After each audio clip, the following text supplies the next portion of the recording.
Assalamualaikum warahmatullahi wabarakatuh. Salam sejahtera untuk kita semua. Nama saya Supriyono dari Mbrayut, Wukirsari Cangkringan, Sleman, Yogyakarta. Saya budidaya nila sejak tahun 2010, tapi terhenti karena ada erupsi 2014. Saya lanjutkan lagi di tahun 2015 untuk budidaya nila. Pada awalnya saya budidaya nila untuk segmen pembesaran.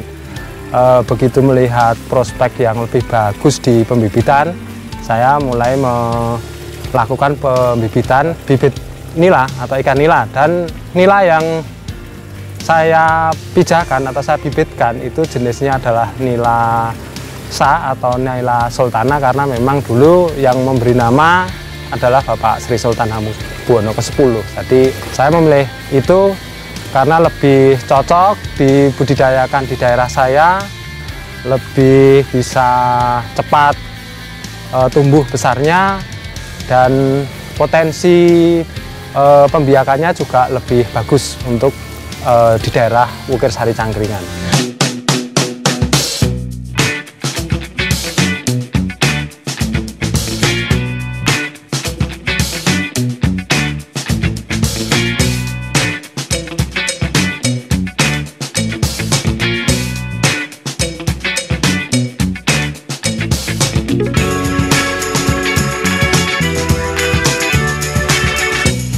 Ya, oke, ini kita melakukan proses penangkapan bibit nila di kolam yang satunya. Memang kita harus tetap turun ke kolam agar bisa maksimal untuk mendapatkan bibit nilanya. Untuk usia bibit nila, sebenarnya nila itu proses pemijahannya adalah alami. Betina mengeluarkan telur. Sebelum dikeluarkan, pejantan memang membuatkan sarang dulu di media kolam yang ada lumpurnya, kayak bentuknya lingkaran, terus lekuk bawahnya. Nanti betinanya bertelur di situ. Setelah bertelur, pejantannya mengeluarkan sperma atau istilahnya dibuahi. Setelah dibuahi, telur tadi ngerami sama induk betinanya di mulutnya kurang lebih sekitar 3 hari.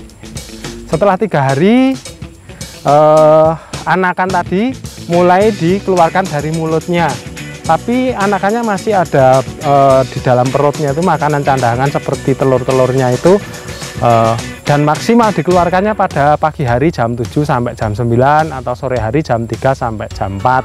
Nah, untuk pengambilan bibit yang maksimal adalah di jam-jam yang saya sebutkan tadi, jam 7 sampai jam 9 pagi atau jam 3 sampai jam 4 sore. Nantinya dijadikan bibit yang disiapkan untuk ditebar di lahan berikutnya.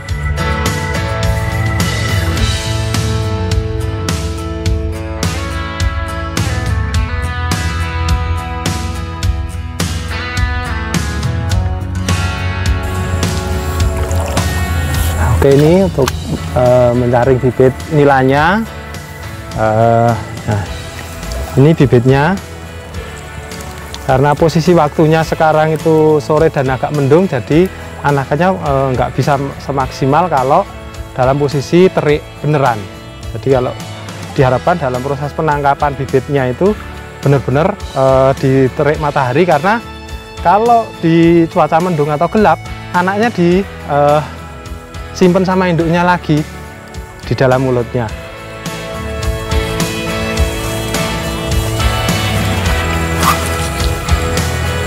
Nah, ini untuk nanti jadikan satu di tampungan, terus kita tebar di lahan penebaran berikutnya. Dalam proses perawatan atau pembreedingan nila sebenarnya sangat mudah sekali, karena prosesi pemijahannya cenderung alami, dan komposisi jantan betinanya adalah pejantan 1, betina 4, dan usia siap pijah itu kurang lebih 1 tahun itu sudah siap pijah, atau paling tidak bobot berat badannya adalah 1 kilo isi 4 dan 5. Sampai 5 itu sudah siap untuk dipijahkan. Dan di usia pertama kali pemijahan biasanya anakannya belum maksimal, mungkin masih sekitaran 200-300, tapi 2-3 kali proses pemijahan atau setara dengan paling tidak bobotnya udah setengah kilo, induk nila betina bisa menghasilkan per ekornya sekitar 1.200 anakan. Nah, itu usia-usia produktif, jadi usianya sekitar 1 tahun 2 bulan sampai dengan 2 tahun itu maksimal untuk benar-benar berproduksi. Setelah nila beranak 2 bulan kemudian kita berokkan atau kita karantina. Dalam proses karantinanya sekitar 1 bulan kita pisahkan sambil kita keringkan kolam untuk pemijahan. Nanti setelah itu kita masukkan lagi ke kolam pemijahan. Ikan nila itu cenderung proses pemijahannya alami. Jadi dia saat ini memang belum ada teknik yang lebih sifatnya buatan. Jadi alami tinggal menjodohkan jantannya adalah 1, betinanya 4 dalam 1 kolam. Tergantung ukuran kolam. Idealnya kolam 100 meter persegi diisi dengan 1 paket induk nila. 1 paket itu jantannya 100, betinanya 400. Nanti anakannya akan lebih maksimal. Nah, kendala yang dialami dalam proses pemijahan nila adalah dalam penyaringan anakannya yang kurang steril atau kurang kesaring semua, kurang bersih. Jadi nanti masih menyisakan 1, 2 atau bahkan mungkin 10 anakan yang tidak keambil. Biasanya itu akan menjadi pengganggu karena dia lebih cepat besar, akhirnya akan memakan anakan yang kecil-kecil yang baru dilahirkan atau dikeluarkan dari mulut induk betina. Jadi usahakan semaksimal mungkin dalam proses penyaringan anakan nila itu benar-benar bisa maksimal kesaring semua.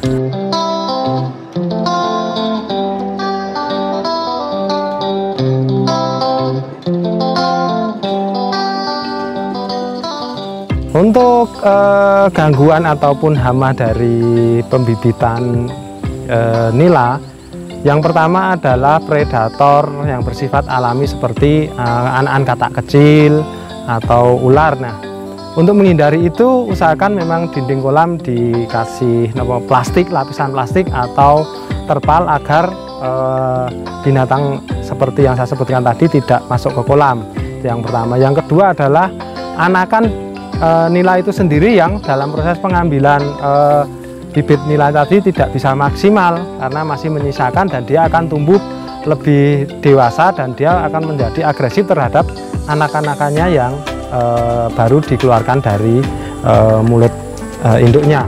Nah, untuk perawatan yang lain adalah pembersihan kolam dari kotoran, mungkin dedaunan, agar jangan sampai ada daun yang masuk karena akan mengganggu proses penangkapan bibit nila. Nah, untuk penyakit-penyakit yang ada, salah satunya adalah jamur ataupun bisa disebabkan jamur bakteri karena memang faktor pertama kebersihan kolam kurang terjaga, terus sirkulasi air yang kurang maksimal. Nah, antisipasinya adalah yang pertama kali memang kita untuk mendapatkan induk yang benar-benar bersertifikat dari dinas. Terus yang kedua, karena kalau ada jaminan yang bersertifikat itu akan benar-benar terjamin mutu dan kualitas anakan yang nanti dihasilkan. Yang selanjutnya ada vaksinasi, vaksinasi terhadap induk nila yang memang mau dibudidayakan.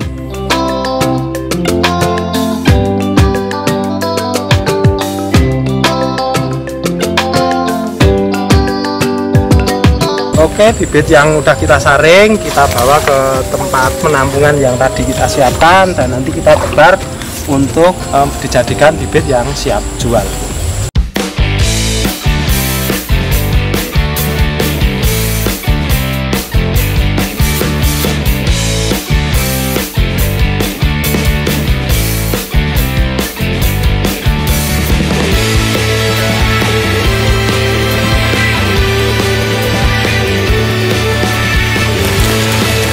Oke, kita siapkan untuk bibit nila, kita tebar di kolam yang sudah kita siapkan. Jadi kolam yang kita siapkan terlebih dahulu, jadi kita masukin agar dia ada pakan alaminya. Nah, kita tebar bibitnya sampai dengan umur 2 bulan. Nah, di usia 2 bulan bibit nila sudah siap panen dengan ukuran 45 dan 57, dan pemberian pakan yang tahap awal adalah dengan D0 disambung dengan PF 500, PF 1000 dan 781-1 atau pelet yang saya sebutkan tadi adalah dengan ukuran butiran pelet, istilahnya dari 0,5 mili, 0,8, 1 mili sampai dengan katakanlah 2 mili. Nah, setelah 2 bulan siap panen, dan kita lakukan penggradingan atau penyamaan ukuran agar nanti terjadi keseragaman untuk kita sampaikan kepada pembeli.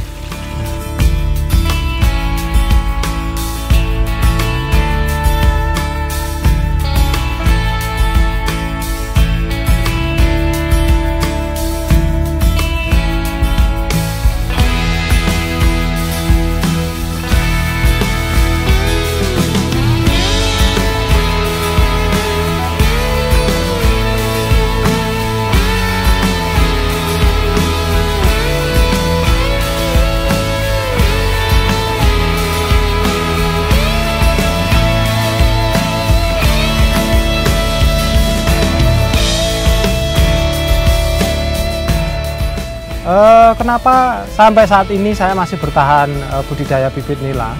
Yang pertama adalah karena memang prospek pemasaran yang masih terbuka sangat luas, khususnya di Jogja maupun Jawa Tengah dan sekitarnya. Kebutuhan pasar sangat masih tinggi, dan penyuplai bibit untuk dari Cangkringan sendiri masih sangat kurang. Jadi potensi pasar dan peluang bisnisnya masih sangat menjanjikan. Dan yang kedua adalah karena Cangkringan adalah terkenal dengan ikon nila, maka saya berharap bahwasannya ke depan Cangkringan benar-benar menjadi penyuplai terbesar bibit nila dari Yogyakarta.